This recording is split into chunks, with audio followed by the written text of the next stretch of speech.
Okay, well, thank you everyone for coming today. This is our Meet the Professor event that we have every November where if you're looking for an advisor for your thesis project, it gives you a chance to see what our different faculty are up to and what sorts of research projects are out there. And so I'm going to go first. I'm Adam Woods. I'm the chair of the Department of Geological Sciences, and I am a sedimentologist. So I work with sedimentary rocks and specifically older sedimentary rocks. I have a picture there of a paleogeographic map. And the reason why I put that there is because that's kind of what I like to do is I like to go and look at rocks and figure out what kind of environment those rocks were deposited in. So essentially I'm reading the rocks and figuring out what happened. And my students and I primarily do that in one of three different ways. We go out and we look at the rocks in outcrop. We take thin sections and look at the rocks on the microscopic scale. And then we also look at the geochemistry of the rocks. And so the little graph that's shown there is looking at trace elements to get an idea of oxygenation in the ocean. And so looking at environments is interesting to me, but what I really like to do is I like to couple that with what I think of as sort of interesting events in Earth history. And to me, the most interesting times in Earth history are when we have major mass extinction. So that's what that last little picture down in the bottom shows is a volcano erupting and a dead shark floating upside down. For some reason, the ammonoids weren't affected. And so I am primarily interested in looking at intervals of time around mass extinctions and looking at the environments and how that affected life. And so most of my work and my students' work has involved looking at the Permian Triassic mass extinction, which is the largest in the history of the Earth. The other one is looking at the End Ordovician mass extinction as well. And so if you're interested in working on this kind of stuff, I do have projects available. They can be more field focused, more thin section focused, or geochemical focused, or we can do a mix of all two or three. And I'm probably looking to add somewhere in the range of 2 students. One last thing I remembered, this is why I put it there because I forget things, is that big red circle on the paleogeographic map. That's where I work.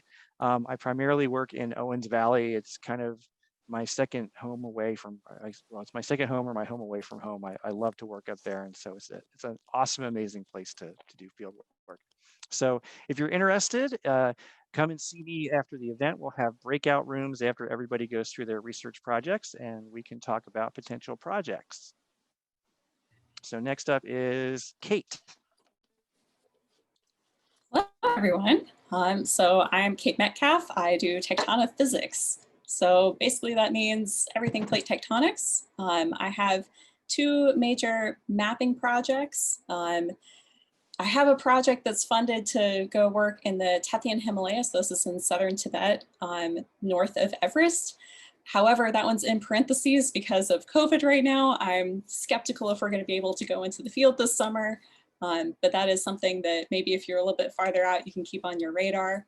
The one that is likely to be able to go forward is working in the Klamath Mountains. So I was able to go out this past summer and I have a student working on samples that I brought back. So I'm looking at basically how rocks have been deformed, how plates have moved over time, where rocks were coming from, where they're sourced from.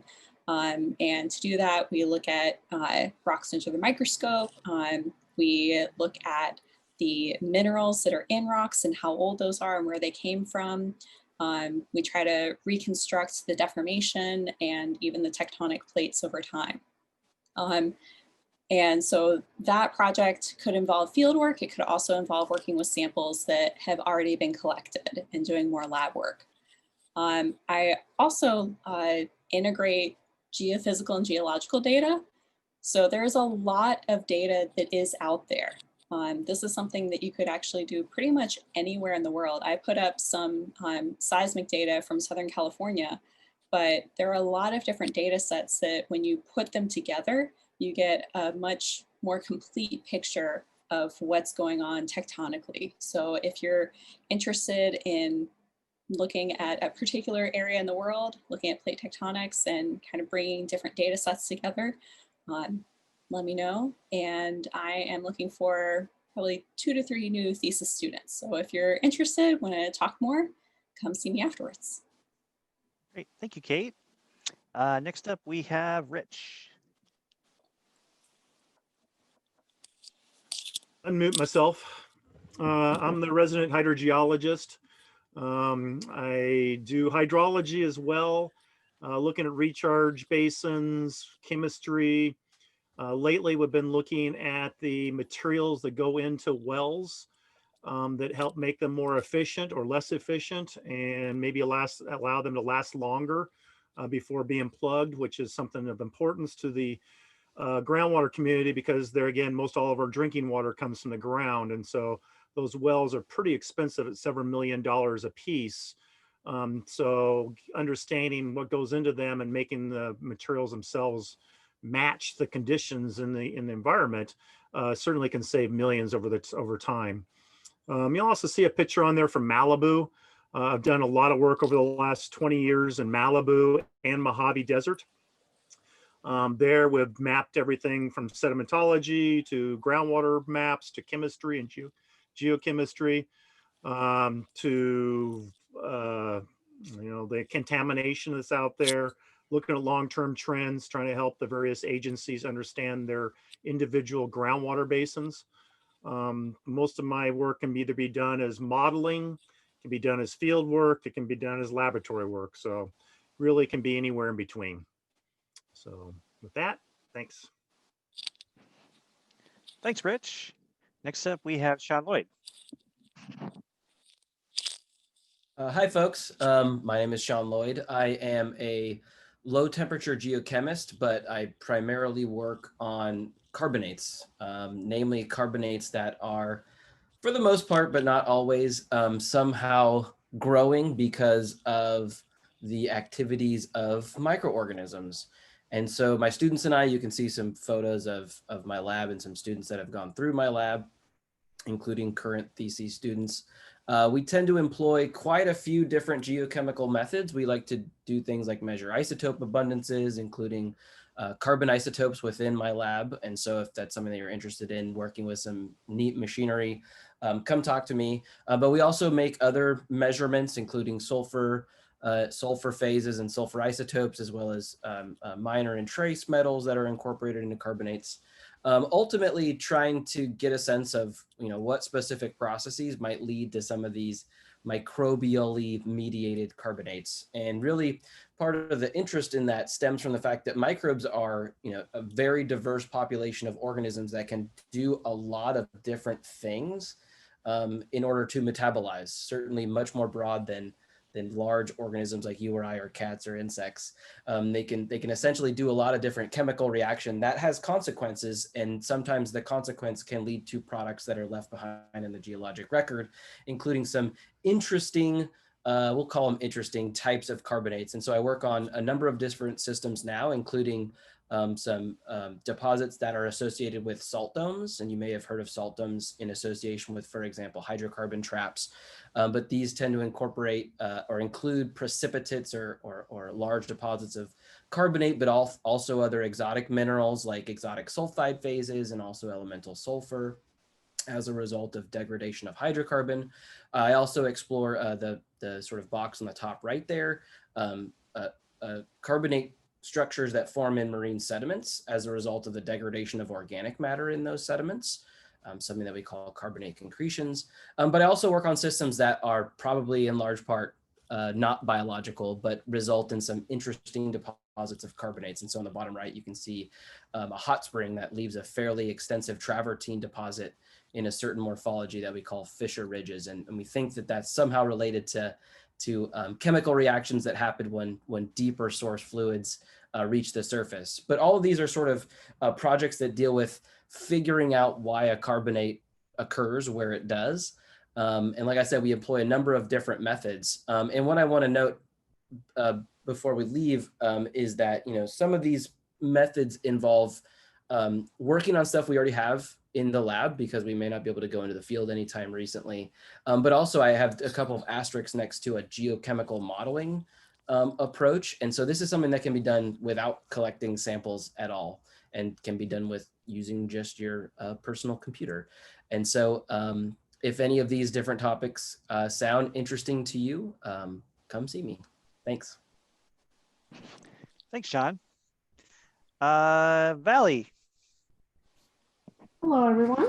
My name is Valerie Minuti. I think everyone who's here, from students, know me from Earth Materials.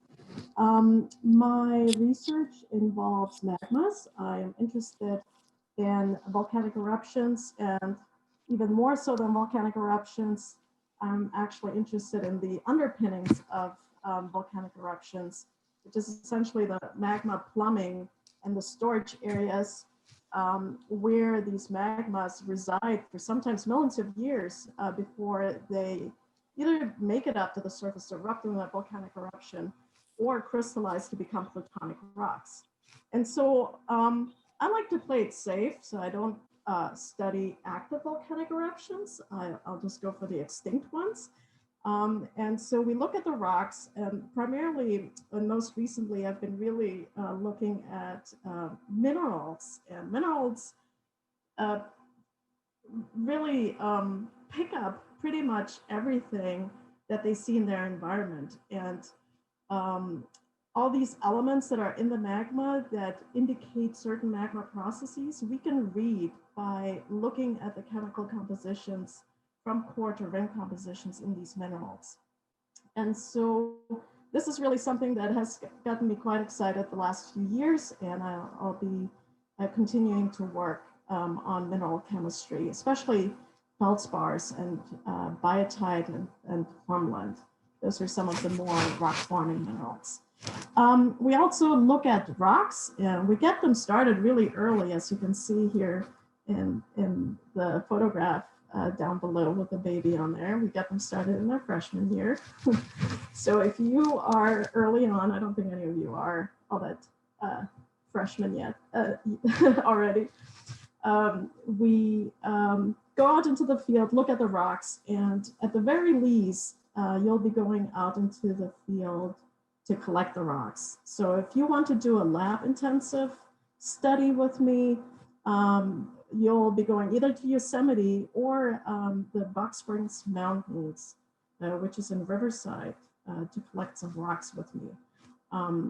The lab analysis that I do involve petrography, so thin section work, XRF whole rock geochemistry. We make the beads in my lab, and then we send them out to Pomona College to get them analyzed there. Some studies might involve electron microprobe analysis. I do that over at UCLA. So depending on how the whole COVID situation evolves, we might or might not be able to do these things.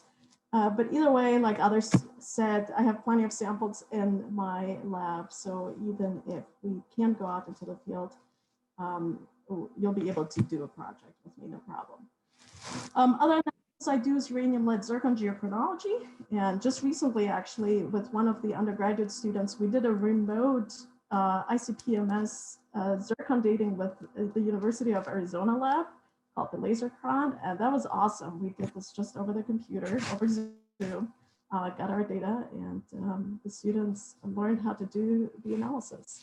Other analysis include isotope geochemistry, and if you're structural geology inclined, we can do magmatic structures and plutons with it. That involves more field work. We have been able to go out into the field. Fortunately, Adam, our department chair, and our dean, Marie Johnson, allowed us to go out to the Box Springs Mountains. So you can see the photo there of Alex and Andrew doing some mapping there. There's a lot more that needs to be done in the Box Springs Mountains involving mapping and also lab work. So if you like to do both, that project would allow you to do both. And you wouldn't have to be gone for extended periods of time. You can go over to the Box Springs Mountains on a day trip or the weekend and do some mapping. So, and the photo down below is from the electron microscope lab at UCLA. If any of this sounds exciting to you, come talk to me. Thanks. Hey, thanks, Valley. Next we have Kirby. Wow, that looks horrible. I did that in Keynote, so it didn't come across in PowerPoint so well. And that's supposed to be a video of us taking a sediment core, but that's okay. You'll get the basic idea. My name is Matt Kirby. I'm a paleoclimatologist. I'm looking for 3 to 4 new students who plan to graduate in spring 21. I study the history of droughts, floods, and fires in California. I have work that can be done strictly in the lab. I have work that can be done in the field and the lab. On average, I tell my students that they're looking to have about 20 to 30 days of lab work to complete the average thesis. That includes, or does not include, writing the proposal, which is separate, and writing the thesis. If you're interested in working with me on any of these climate-related issues, send me an email and we'll set up a Zoom meeting. Thank you. All right, thanks, Kirby. Oops, wrong way. Joe. All right, I'm Joe Carlin. I am a coastal sedimentologist, and what I do is we work in coastal environments, places like wetlands, beaches, sometimes off boats, sometimes in lakes if I have to, and sometimes in coastal watersheds. I like the lakes. And what we do specifically is look at sediment, or we look at sediment. Or sometimes we look at sediment. So most of the time you're going to be dealing with sediment. That's sediment, not sedimentary rocks. So it's pre-rock, just the sediment. And the things we kind of look at are, we work on modern timescales typically. So the very, very most recent past, like things that have happened over the last couple of decades to maybe about a century or so. So we often look at human impacts to the geologic record. Sometimes we even work on shorter timescales, looking at extreme events and how those get preserved in the sedimentary record. And then just sort of recent changes, and all of this, because it happens on the coast, we're looking at sort of the interplay between marine and coastal processes and how it all comes together to form the sedimentary record we see in these coastal environments. So I'm looking for, I don't know, maybe 2 or 3 students. We do stuff, a little bit in the field, and then stuff in the lab. But if you don't want to do it in the field, I've got plenty of samples that you can just do work in the lab. So anyway, if that's interesting, let me know. All right, thanks, Joe. Synan. Okay. Hello, everyone. I'm Synan Smith. I'm a structural geologist and a paleoseismologist, or the earthquake geologist in the department. I'm not sure if I have met any of you yet other than advising, but I'll be seeing you in the field techniques and the structural geology class in the near future.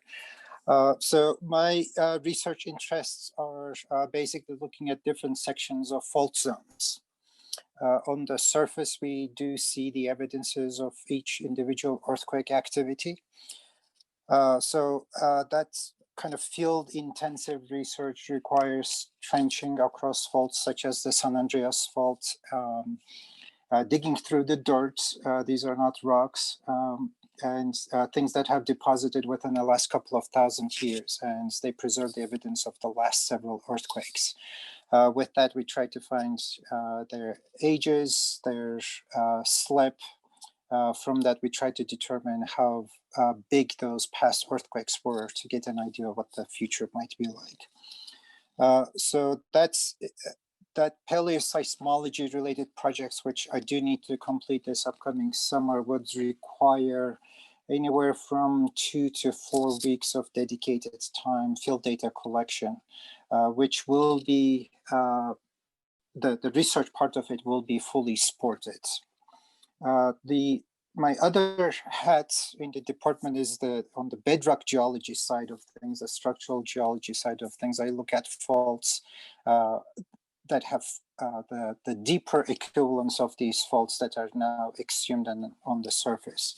So that requires field work / some microstructure work and some geochronological work that I do in collaboration with colleagues in other universities. So that's another active project that I'm actually pursuing. So if that ends up being of interest,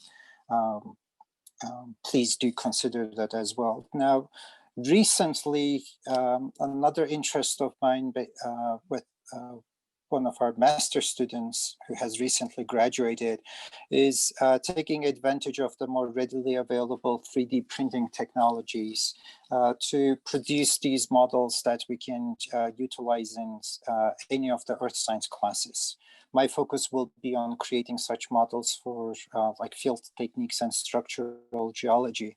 But in addition to creating and actually printing them, those projects would be more education and effectiveness as teaching tools. So it would require some statistical analysis of survey data, not just playing around with it.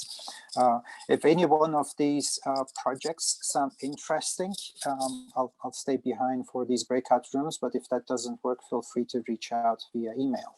Thanks. Thanks, Synan.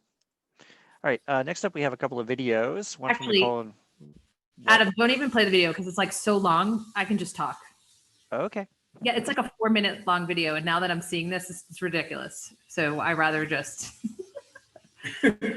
have that creepy picture up there. Okay, so hi, I'm Dr. Nicole Bonuso. I am an evolutionary paleoecologist, and I focus on reconstructing ancient communities by identifying fossils and within their environment, sorry, within their environment. And I'm specifically focused on, like I said, reconstructing ancient communities and looking how those fossil communities change or remain the same through time. So I have 2 projects. One is with more recent fossils in the Pleistocene, and we look at how oyster communities are restructured along the Southern California coast and how those communities remain stable or change as climate is changing. And then the other project I have is in Central Nevada. We're also looking at reefs, just no oysters. They're actually sponge reefs in the middle and late Triassic. And we're specifically looking at how reef communities recover after the end Permian mass extinction. The Central Nevada fieldwork is definitely a little more rigorous in terms of fieldwork, but we do have rocks in the lab right now that students could work on. We don't need to be out in the field next summer. And then the Pleistocene work, we could potentially take more samples along the coast here, or there's plenty of samples that we can, plenty of data that we can mine from local museums. So if you're interested in identifying fossils, counting fossils, and understanding how marine communities change through time, then I'm your lady. You can contact me, even though you don't have my contact information right there. They can always look on the website. Yeah, exactly. All right, and then last but not least, Jim Parham. Oops. Save the best paleo for last. My name is James Parham, and students who work with me do specimen-based research in vertebrate paleontology. That means the focus of our research is based on museum specimens of fossils, mainly from Orange County. Many of the specimens that we study are from the Natural History Museum of Los Angeles County. The curator there, Jorge Vélez Yarbe, was a postdoc at Cal State Fullerton, and we have a good working relationship so that we have access to many of the great collections they have there. I'm also a research associate at the museum, which greatly facilitates student hands-on research.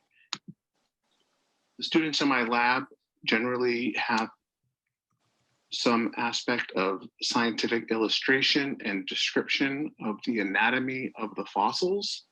And we work on a variety of different projects and a variety of different organisms. These are some of the animals that have been worked on in my lab, including sharks, lizards, other reptiles, a variety of mammals as well. Recently, many of my students have been involved in walrus research, and so I'll just talk a little bit about that now.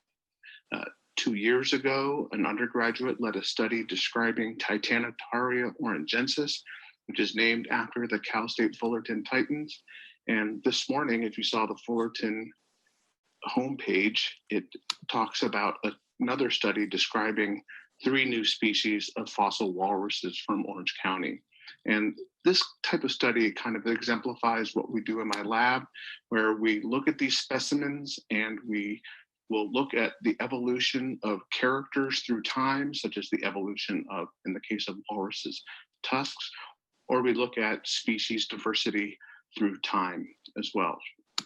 So I'm looking for 1 to 2 students to start an undergraduate thesis in fall of next year. So please contact me if you're interested. All right, thanks, Jim. That's it. I don't think I missed anybody. So at this point, what we'll do is we can do breakout rooms. So if you're interested in any particular professor's research, you can go and talk to them. Or as several people have said, you can also contact us through email as well if you don't get a chance to talk today.